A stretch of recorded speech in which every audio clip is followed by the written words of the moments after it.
Around 6% of the entire internet exists in a place most people will never see. But have you ever wondered what's actually happening in that hidden digital layer beneath your everyday browsing? Today, I'll explain the dark web like you're 5 years old. By the end, you'll understand what it is, why it exists, who uses it, and how to protect yourself. Here's what nobody tells you about the internet's structure and why it's divided into layers. Ever wonder why Google can't find every web page that exists online? The internet you use daily, Google, YouTube, social media, is called the surface web, representing only about 4% of everything online. Think of the internet like an iceberg, floating in the ocean. The surface web is that tiny visible tip above the waterline. Below that sits the deep web. It is everything requiring passwords or special access. This includes your email inbox, banking portals, medical records, subscription services, and private company databases. This isn't sinister or illegal, just private information not meant for public search engines. Here's where it gets wild. The deep web makes up roughly 90% of the entire internet. Your Netflix queue lives there, your Amazon order history, your school records, your doctor's appointment notes, all tucked safely behind login credentials. This layer exists purely for privacy and security, protecting personal information from being publicly searchable. But here's the kicker. Beneath even that layer sits the dark web, intentionally hidden and unreachable without special software. Unlike the deep web, which is just password-protected normal websites, the dark web requires specific browsers like Tor. These sites don't have regular domain names ending in .com or .org. They use complex strings of random letters and numbers. The dark web was designed for complete anonymity, making it nearly impossible to trace who's visiting which sites. Intelligence agencies originally developed this technology to protect sensitive communications. It allowed spies and informants to share information without revealing their locations. Journalists working in dangerous countries use it to communicate safely with sources and publish stories without government surveillance. So that's why the internet has layers. Surface for public access, deep for private information, dark for anonymous communication. Now let's talk about why anyone would deliberately create such a hidden digital space. Here's the part that changes everything about how you think about online anonymity. What if I told you the United States military specifically invented the dark web's core technology? In the 1990s, the U.S. Naval Research Laboratory developed onion routing to protect intelligence communications from foreign governments. The concept works like this. Your internet request gets wrapped in multiple layers of encryption. Like an onion, each layer gets peeled away at different relay points around the world, making your original location virtually untraceable. By 2002, this technology became publicly available as the Onion Router, now simply called Tor. The military released it because keeping it secret would defeat its purpose. If only American spies used Tor, anyone using it would obviously be an American spy. By making it public and free, millions of regular people could use it, providing perfect cover for intelligence operations. Political activists in authoritarian countries like China, Iran, and North Korea use it to organize protests without government surveillance.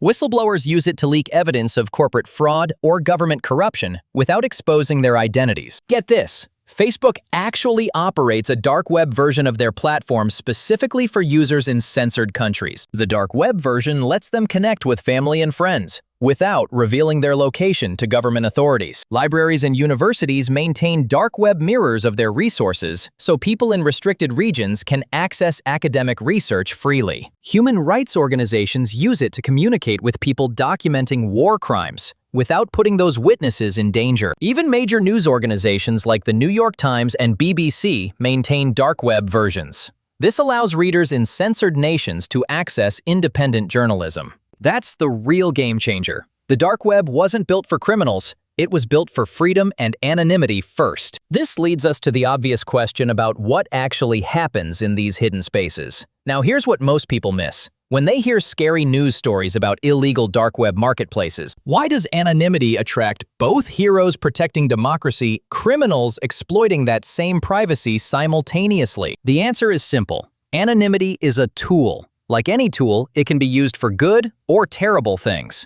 A hammer builds houses and can also break windows. The tool itself isn't good or evil. The same anonymity protecting a journalist investigating government corruption also protects someone selling stolen credit card numbers. Let's be honest about what happens in the dark web's criminal corners, because ignoring reality doesn't help anyone. Illegal marketplaces operate there, selling drugs, stolen data, counterfeit documents, hacking services, and worse things we won't detail here. These sites look surprisingly similar to Amazon or eBay, complete with product listings, customer reviews, and seller ratings. The FBI shut down Silk Road in 2013.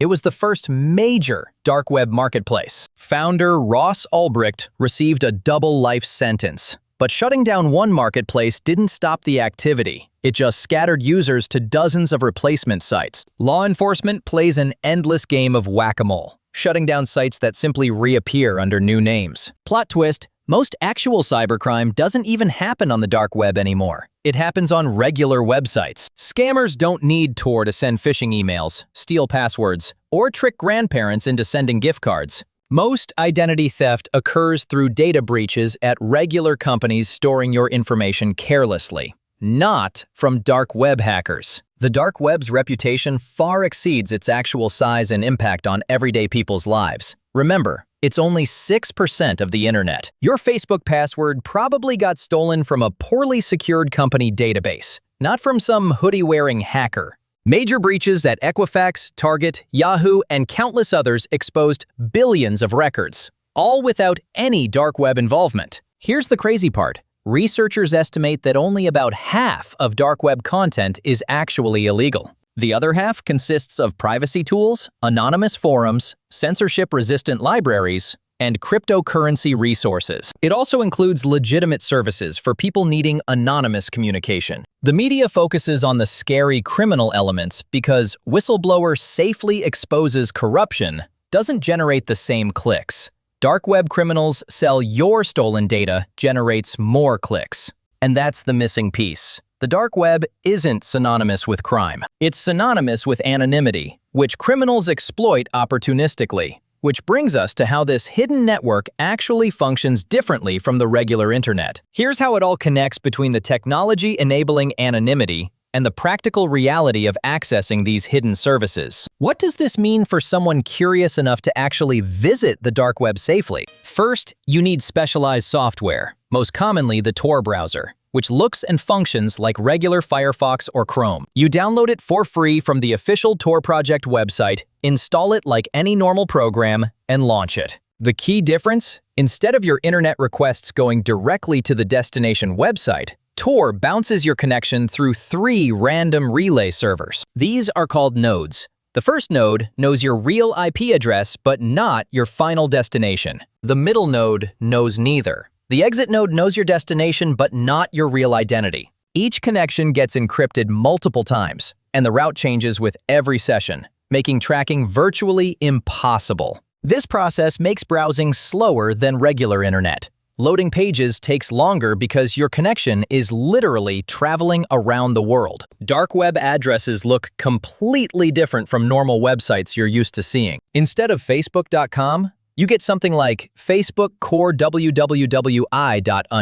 It's a random string of letters and numbers, followed by that special .onion domain. These addresses aren't indexed by Google or any search engine. You need to know the exact address or find directories listing active sites. Now check this out. Just visiting the dark web isn't illegal in most countries, including the United States. Using Tor for privacy is completely legal, like using a VPN or encrypted messaging apps. However, many activities that happen on some dark websites are extremely illegal, and participating carries serious legal consequences. If you're just curious and want to look around, you can visit legal sites. These include the aforementioned Facebook Mirror, news organizations, and privacy forums. But here's the critical safety advice. Never download files from unknown sources. Never disable your browser's security settings. Never provide personal information. And absolutely never attempt to purchase anything illegal. Here's the bottom line. Law enforcement agencies actively monitor dark web activity, running sting operations and honeypot sites. The FBI operates fake marketplaces to catch drug dealers. The DEA infiltrates forums to track traffickers. and international police coalitions coordinate massive takedowns regularly. Thinking you're anonymous doesn't guarantee you're actually safe from sophisticated tracking techniques law enforcement has developed. Your regular internet activity poses far more realistic privacy and security risks than anything on the dark web. Clicking suspicious email links, using weak passwords, oversharing on social media, connecting to public Wi-Fi without protection.